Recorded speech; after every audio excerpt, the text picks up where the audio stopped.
This is the 1928 classic yacht Euphemia, and I've posted a few videos here and there of the work that I do on these boats and on this particular boat. And somebody said they wanted to see more of them, so maybe I'll do a little longer videos and a little more frequently. So we're in the boathouse, and I'll just highlight some of the most recent stuff that's been going on. I'll take you up for a look in the workshop. Talk about boats in here. We've got a stand-up, a canoe, there's a Lowry dinghy on the back, and we've got a 1940s Penyan hanging upside down there in below the mezzanine. This is the Penyan I take for towing when I'm in this kind of area in the southern Gulf Islands, near where I'm moored. But I'm picking up a rib in a few weeks, and I will be towing that on my longer trips. So this is the mezzanine. I've set it up as a workshop. We got the compound miter saw that can be dropped down. I'm really pleased with the way it's turned out. I have a drill press. I might get a bandsaw, but I don't know if I'll need one, but if I do need one, I'll pick one of those up. And of course I got shelving. Most of the weight's over on the sides, so they're actually on the supports for the boathouse and not on the in the open end of the floor. I do electrical work over here, so I try to keep this as set up for electrical. Just have the stuff handier that way. Oh, and then the boat. So yeah, there's the boat, and so you get a nice view of what it's all about. Now, I'm working mostly on systems right now. Of course, there was a repower late last year, and I've been working on systems because the temperature isn't really good enough to be doing the cosmetic stuff, the varnish and the paint, certainly not the exterior. We actually had frost here this morning, but that'll change in the coming weeks. So within a week or so, I should be switching over to cosmetic. And I am running out of system projects anyway right now, at least stuff that I need to prioritize for a trip up to Alaska in a couple of months from now. So once I'm ready for that's the focus. So I don't want to get into major projects beyond what I've already done, unless they have to be done. Focusing on things that have to be done for the trip up north. I took the door off, both sides of the doors off, to put new weather stripping in. You can see that there. And I did a little experimenting, and it turned out the best weather stripping for that is pile weather stripping. And now I'm going to show you the dash work that I've been doing, but I'm going to show you the back end of the dash work first. So we're going to go down. And in order to put the new VHF in, which is quite a bit deeper, I had to drop this box down. So originally it was, I don't know, about a third of what it is now. So I'd increase it by about 2/3. And paint it all white because it's not really a feature. I'm trying to get it to disappear, basically. I don't know long term whether that's going to be I'll be happy with that, but I'm definitely happy with it for now. That's why I'm doing this video now, because I'm going to transition away from this project and move on to the next one. So although this could do a little more, I think there's a couple of pieces of trim that still need to be done. I don't even know if I'll get to that. I think it's just going to stay that way because I got other things to do. And part of reworking the dash, which was prompted, by the way, because of the repowering, getting a new panel in, is that I moved my start battery switch down here, which is kind of really normal for most people. But I used to have it up in the dash, and it was kind of like how I turned my accessory on and my key, because I didn't have a key to ignition. So it's down here now. So before you can do anything like start the engine, you have to hit this button here. I have the ACR, the automatic charge relay. I always leave it off. I'm only going to use this engage. I'm only going to connect the two battery banks if there's an emergency, like the start battery's dead, for example. Because the start battery and the house battery have different profiles. They're both AGMs, but they have different profiles. So when I got the new motor put in, I have two alternators, one for each bank. And so the start battery is isolated from the house batteries, unless I hit this switch. This is the house batteries, and I leave that on pretty much all the time. And you can see I've got all the breakers on, and the bilge pump switches are the bilge pumps are activated. So I'm going to turn the start battery on.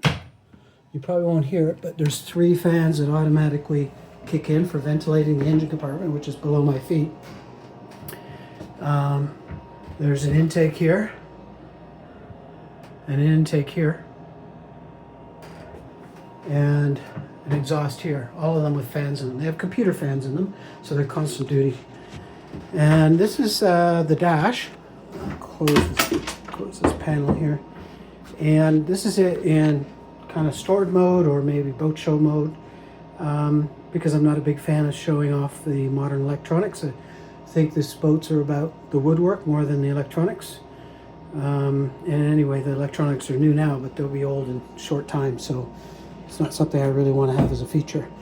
So we've got the upper dash, and in the upper dash I've got the Navionics, and recently I've been hearing Navionics isn't great all the time. Different parts of the world, different parts of even the Pacific coast in BC, which is fine because I also have a Furuno chart plotter below the dash. So I'm going to take this panel off, but that's going to come into play again later. And so yeah, I could have, I might get some beeping about not getting GPS signals because I'm in the boathouse, so that may happen. And what the heck, we'll even just give it a quick start too while we're going through this. So I'll put the key in.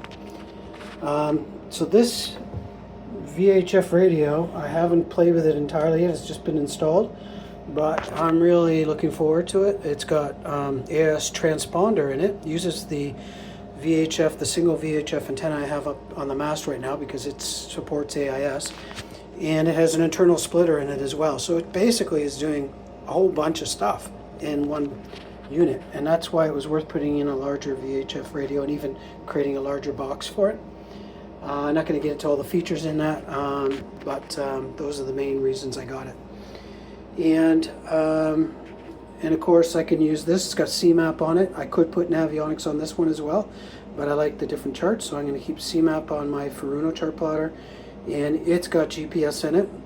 But I think I'll use the GPS in the VHF radio as my primary, and then this is autonomous, so the Navionics and the tablet will use the tablet GPS, and then use the GPS in the Furuno chart plotter only as a backup if for some reason I'm not getting good GPS signal on the VHF, but that hasn't happened in the past. I have my instruments on my MFD, which is a Meritron. So you get all kinds of things, anything over the NMEA 2000 network. There's a backbone running behind this top panel and down into the behind the breaker boxes and so on down below.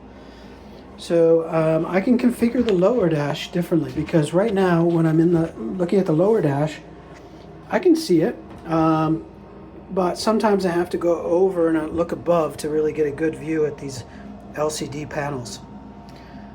So while I was working on the dash, I realized I had an opportunity to kind of improve that situation, and I'm going to put the phone over here and show you what I'm talking about.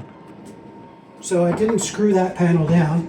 By the way, I replaced both of these panels from some mahogany paneling, very thin like door panel, to HPDE, because it's going to hold everything better. It's a little stiffer and it's easy to work with. But now I've got these 2 cabinet handles on here, so I can actually pull this up out of here. I could raise it, I could put it at different angles. I'm going to put it, just go straight to the more extreme angle, because I think it's one I actually might use for longer cruises. I take the panel that I used to cover this, and I can drop this in. Now I have to create little side panels for it. And they'll have to hold it all together and put a latch on it, but that's kind of the idea. Now, when I look at things, I can still see my Meritron MFD fine. I can still play around with my Navionics if I'm using that as my primary navigation, but I can see all of this much, much better. And I have room to put either another MFD like the Meritron over there, or another tablet like this tablet, which is a Galaxy Tab 6. Or if I want to have a separate autopilot controller or something like that, I could put it there. I haven't installed the radome on the mast yet, but it'll come over wirelessly to whatever device I want to connect to. So I could connect to the tablet over there, or I could have an overlay on my charts on the Furuno. And I think I'm going to try to use the Furuno chart plotter more often as for my primary navigation and get used to its features and its color scheme. And then use Navionics as a backup instead of the other way around, because I've just heard some bad stuff about Navionics having blank spots or putting you in the wrong location, which is a pretty serious thing to put you in a wrong location, just because its GPS signal on the tablet isn't strong enough. At least that's what I think it is. And since we're here, we'll start the motor. So I'll just give it a little throttle, and it'll start right up. It's a Beta Marine, and it's only got about 20 hours on it.